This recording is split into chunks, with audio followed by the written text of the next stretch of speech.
Hello, everybody. I am here. It's Ellen Gormley. Hello, hello. And I wanted to talk with you a little bit live about my crochet binders. So in my last live stream, let me get this for you. Orientation is locked. Okay. Does this work for you? Rotate device. Let me make sure that you are all oriented. Then we will get started. I wanted to, orientation is locked, rotate device back. Oh, it wants to do vertical. Okay. In my last live stream, we talked about my crochet binders. I'm sorry about the phone here. Let me get my camera all set up. Okay. Hello, hello. Hi there, Amaris. So we wanted to talk a little bit about how I do big projects. And so you had asked about my crochet binder. Hey, Brian, good to see you.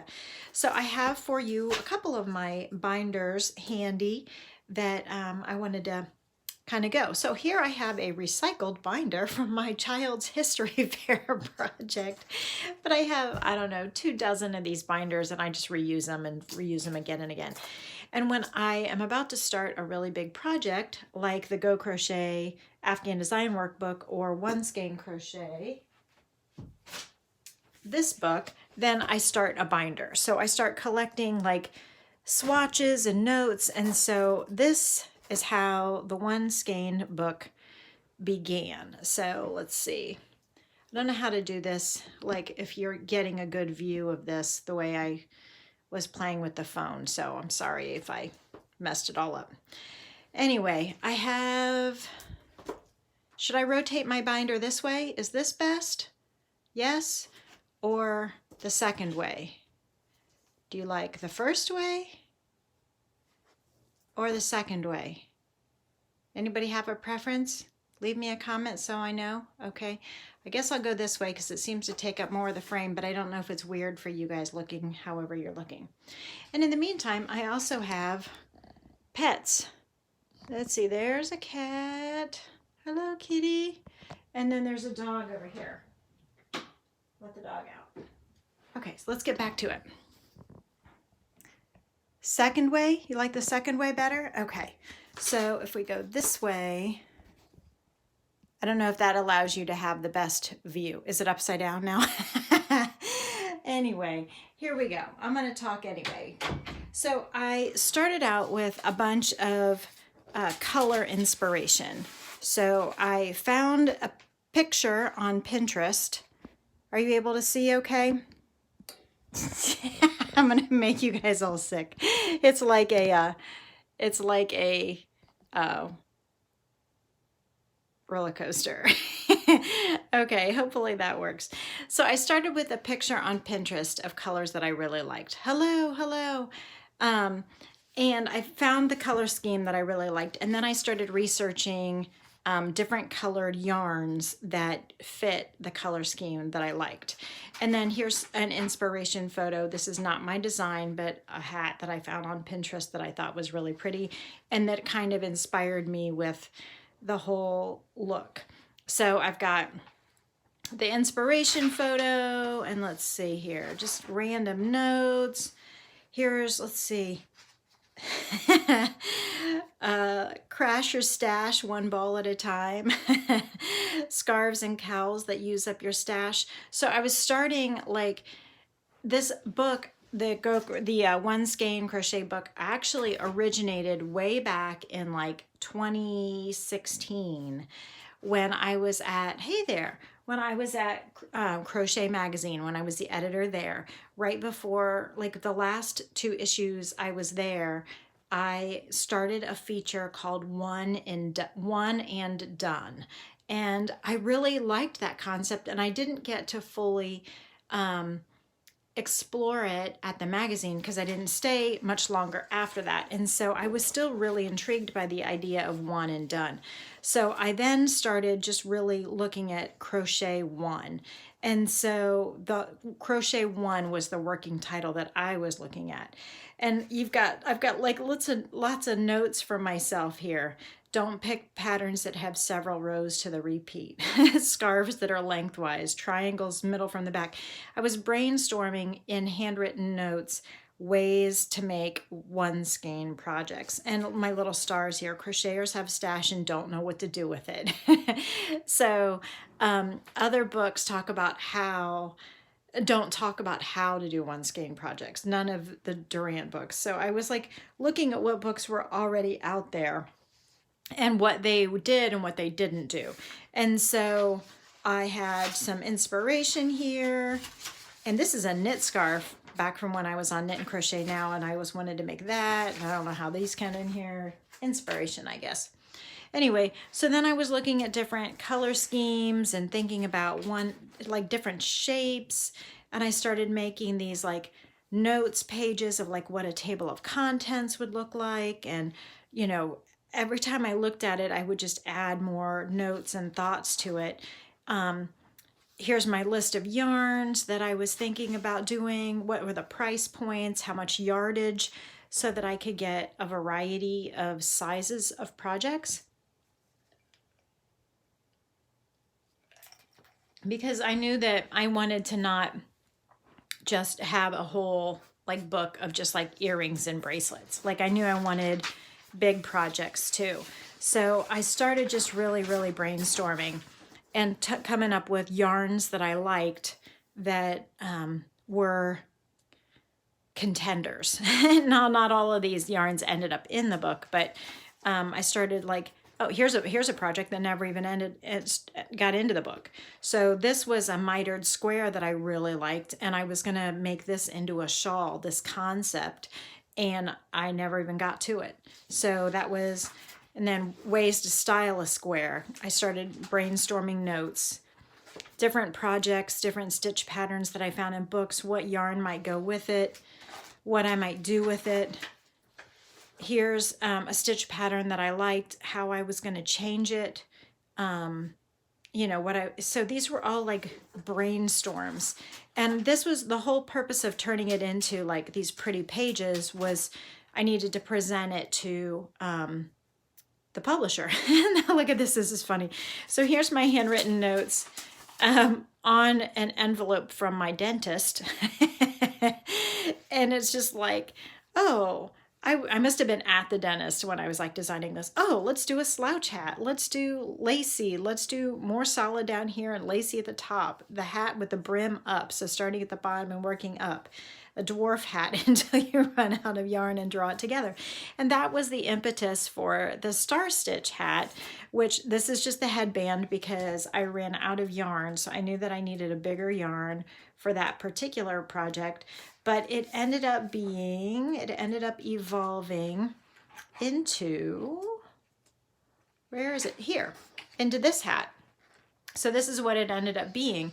So I just chose a different yarn that had more yardage, and I designed the hat that was my rough sketch. Look at that sketch. So this sketch turned into this hat. So the star stitch hat. And so I'm not a great sketcher, and people would often ask me when I was editor of Crochet Magazine, do I need to be able to draw? It's like, no, you really don't. Especially if you can take a picture of your swatch or photocopy a stitch pattern and then tell me how you're going to change it.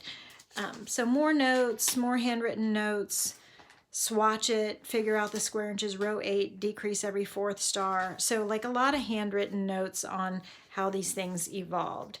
Here's another piece that never ended up in the book. It's a hexagon shoulder sitter shawlette in hexagons, but I really loved how this was multiple colors, and with one skein I could only use one, so that didn't end up going.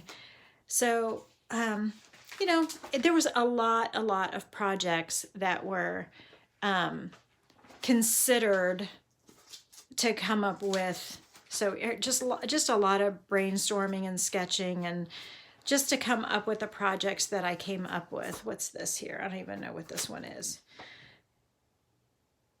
Letter.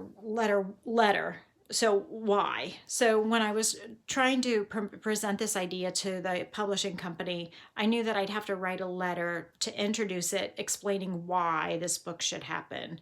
A synopsis on more strategies, estimating yarn, measuring yarn, the yarn list. I knew I wanted to give them my color palette, a mood board, and that's kind of what this page was. It was kind of a color palette and mood board. And as it turns out, they really liked this color palette, but I'm going to spill some tea. But like the more that the acquisitions editor and I went back and forth, she's like, oh, you need to add a blue, and oh, you need to add a red, and oh, you need to add a yellow. And I'm like, okay, well, it's now no longer a color scheme. The book is now just every color, just in a muted tone. So that was always my argument. It's like, if I wanted a color scheme, I would have stuck with these 6 colors and then maybe added a neutral, and the whole book would have been just those colors. But she thought that I needed to have every color. So she's like, add a blue, add a this, add a yellow, add a, and so we ended up with a much wider color palette than I originally planned, because she really felt like it would sell the book better if we had a wider color scheme. So as we get in the rest of the binder, so back here is like, oh, here's an old swatch that I loved that I was thinking about finding a way to use. I now have trash bags and trash bags, like that many, full of just undone swatches that I've never done anything with. Here's some pictures that were not my designs, but like just were inspiration in terms of, oh, I kind of like the idea of the asymmetrical triangle. I kind of liked the idea of the mitered square. Everybody loves a headband, and headbands take up a little bit of yarn. I didn't end up using most of those things, but it was inspiration. This is my stitching. This is my stitching. I found that little bear. I thought he was adorable. So like lots of inspiration that I pulled. This is my pattern, but then like I was thinking about making something like this. But it's kind of ironic now to look at it that nothing in the book looks like any of these inspiration things. It's like, okay, mitts. My mitts ended up looking like this. So it's not at all, I mean, it's inspired by, but not at all similar to what I came up with, which is good. So, and then here's copies of my emails. Let's say I take out some of the details here. Copies of my emails with my editor. I was just like, oh, add some goals, use up yarn. Well, I don't know. My swatches are so varied. I don't know how in the world I would make them all fit together. Patterns as strategies and templates. So this was a turning point for this book, when I realized that I didn't want to just have patterns, which were great, but I wanted to have like recipes or guides on how to do the different shapes so that you could work them and then run out. Then I made these little cards. So they were just like, the ball of yarn that I was thinking of, a little swatch of the yarn on it. And then on the back or whatever, I was writing like, I kind of was carrying these around in my purse, like cue cards or like things you would memorize languages on. I was carrying these around in my purse for a long time. And like, so that I could kind of feel the yarn and see the color and think, what could this be? And on my back, I wrote divide and conquer, integrate the edging, Japanese book, page 41, number 94, as like that feel. I try never to use a stitch pattern exactly the same from a stitch dictionary. I will often use them as a starting point, and then I kind of go from there. But these are just like the idea, and I was just playing with these. Like this was originally going to be a headband, this silk blend, and that I ended up making that the tumbling hexagons out of it. Let's see, where is it? It's this pattern here. Like I ended up making this instead of the headband that I originally was thinking of making. And this, gosh, this was a last minute thing altogether. So this little top was not even in my plan at all, but then the the second editor, the working editor, was like, oh, we need something more. So they added, at the last minute, we added 3 projects. We added this tote bag, and then, yeah, flashcards, exactly. We added this purse, and we added that top. And so, like, the tote bag was like not even on my radar. It was not even in my flashcards. So, gosh, this has such great drape. I wish I could wear this, but it's just a tote bag.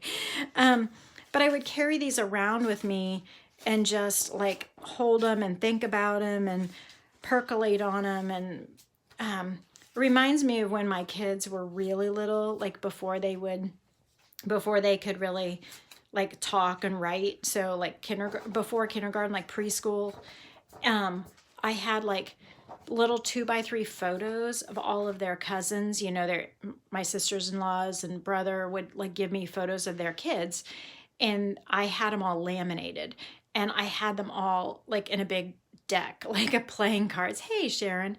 A big deck like playing cards. And the kids, like when we would go to a restaurant and they would be bored, I would give them the pictures of their cousins to flip through and play with.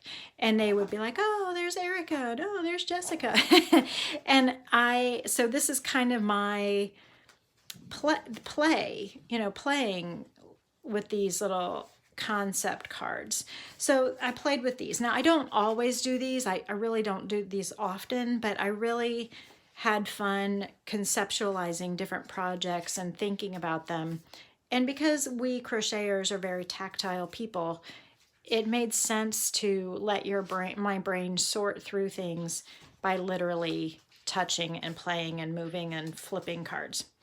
Anyway, so all of that stuff is in my binder, and then also in my binder is all of this like worky stuff. Like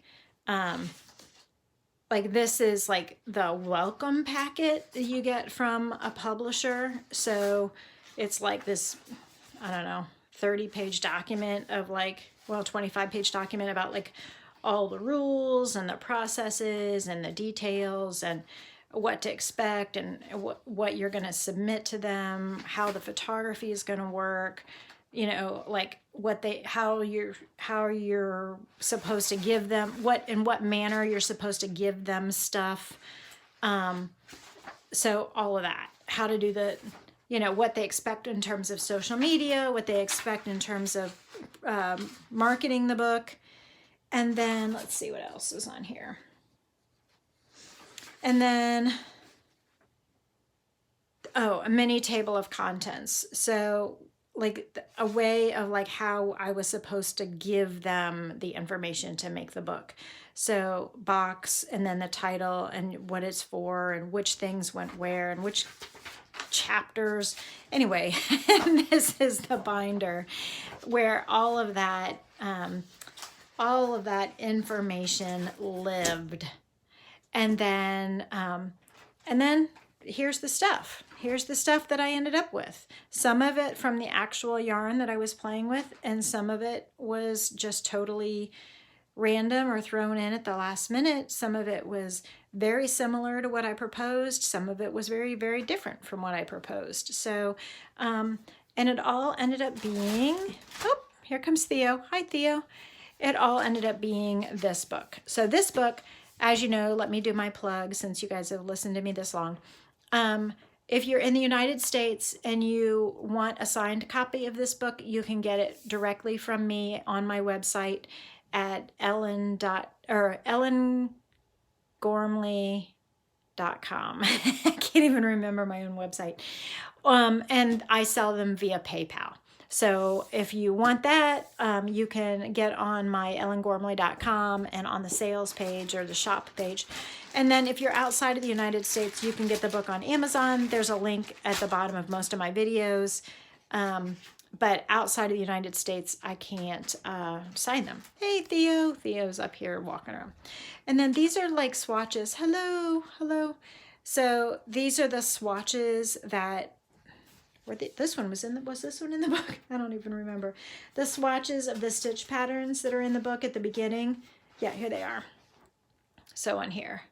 So these stitch patterns, these are right here. So I made them and I blocked them, and then this is the actual swatch that was photographed in the book, and then I put a tag on it and my name, it's the V-stitch, the tag hangs on the back at the top so that the photographer does not like photograph it like that.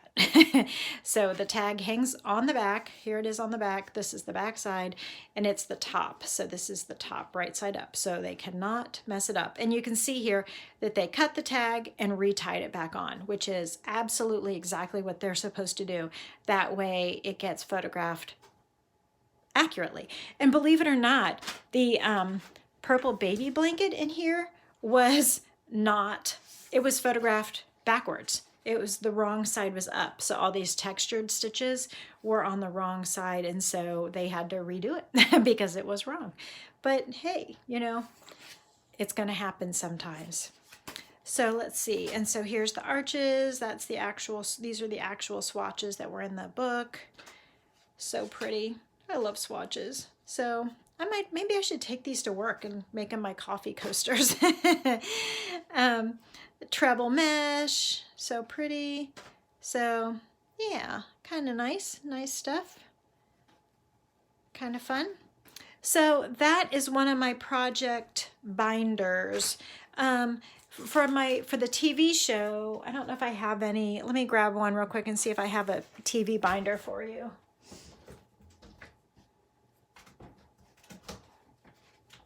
I've got so many binders. I've emptied most of them out, but let's see what's in this one. Oh, okay. So this one is from season 8 of Knit and Crochet Now. And I would keep in here, I don't know why, Mother Teresa. Hello, Mother Teresa. I don't know why that's in there. Here's a sketch from the one sweater I did. I forget the name of it. It had the name of a place in Florida where I was when I was doing it. Yeah, hey everybody, thank you. Yes, please hit the thumbs up button. Please like and subscribe. The top down sweater, here's the patterns. So I kept the patterns in these binders that I was gonna need for the show. And then I have tabs over here. So I had my travel itinerary on the top page, my emergency numbers, and then let's see, is that my contract? And then just correspondence, what I'm supposed to be doing. The Port Orange sweater, that's what it ended up being called. Here's the schedule of like when we were doing the different TV segments and who was doing each segment. Ellen does C, which is crochet, then Lena, Melissa Leitman, that is, Lena Skavagerson. And so that was the schedule that we were going to do. Here's different patterns I was going to be working so that I had them handy. Yeah, so, you know, I just kept the patterns in here. My itinerary, usually there was a copy of a contract in here, the schedule for shooting, and anything else I kind of needed I would keep in these binders. And then I would just take the binder with me and make sure I had everything that I needed all in one spot. And then I had a new binder for each season, and this was the last season. So I've already emptied out the other binders because I reuse them and throw out stuff once it's no longer needed. And then right now I have a YouTube binder. So my YouTube binder, I'm doing research on keywords. I make notes to myself on like things I want to remember to say or whatever. I plan the title of the video. I plan what's going to be in the thumbnail. I try to remember, you know, like why you guys should come. And the reason you guys should come is because I think crochet is a valuable, relaxing and valuable use of our time. And then here's all my research about YouTube and stuff, my notes about YouTube and how to do things and videos that I've done and ideas for the next videos. Oh, here's Patrick's report card. It's so funny. Okay, that doesn't belong in there. But you know what I mean. It's kind of like a stream of consciousness thing, like the videos I want to make, videos how I'm going to do it. crochet is a relaxing and valuable use of our time. Don't forget to like and subscribe. Sometimes I leave these notes for myself on the corner of the table so that I remember to say those things. Pretty much I now remember to say them, but I don't always. Like I always forget to tell you that, hey, come back, that videos are most Wednesdays and or all Wednesdays and most Saturdays. I don't often tell you that, but all the YouTube gurus tell me I should tell you every single time. So anyway, I guess I should tell you that videos are every Wednesday and most Saturdays. But do you guys know that? Have you guys figured out the pattern that I do things just about every Wednesday and most Saturdays? I try to have something for you. And these live streams, I'm going to try and do a little bit more. I'm going to try and get to you on Monday nights from 8 to 8:30 or 8:30 to 9. I haven't decided what's going to work for my schedule. This is kind of an experiment at this point. But this is what I'm doing. So that is my binder system. Basically, I try to keep hard copies and sketches and notes all in one spot. And then until the project is completely finished, and then I take it apart. Except for books. I do have a soft spot for my book binders because I like to see how the whole thing evolved from not a whole lot. What are you guys working on? What are you guys working on? Do you guys keep things in binders? I really would like to come up with a new system to keep track of all my works in progress and stuff. So I might play with that a little bit more too. But if you don't have any questions, do you have any questions? So playing with this little shawlette, corner garden shawlette. The mitts here, I think they're called the pentagon mitts because there's 5 sides. I don't even remember what this scarf is called, but I loved it. It's so cute. Anyway, if you don't have any more questions, I am going to say goodnight.